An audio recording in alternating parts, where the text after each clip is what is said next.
तर सगळ्यात आधी काय फॉर्म्युला, ठीक आहे. आता फॉर्म्युला पहिल्यांदा फाइंड आउट करून घ्या. लेंथ इंटू वेट हा याचा काय फॉर्म्युला, ठीक. आता आपल्याला काय करायचंय, त्याला लेंथ घ्यायची आणि वेट घ्यायची.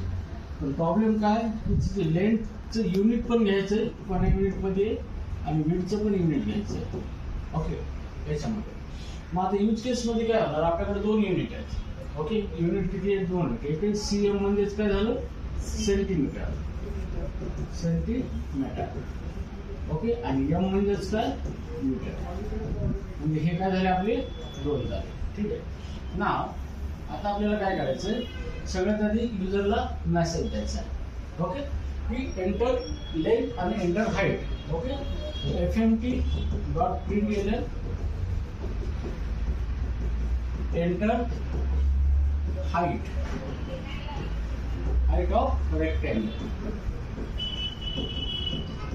ठीक आहे, पहिला मेसेज गेला.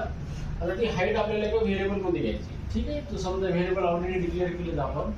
इथे घ्यायचं fmt.scan आणि ॲम्परसँड काय द्यायचं आपल्याला, लेंथ घ्यायची ना, हाईट हाईटच्या आपण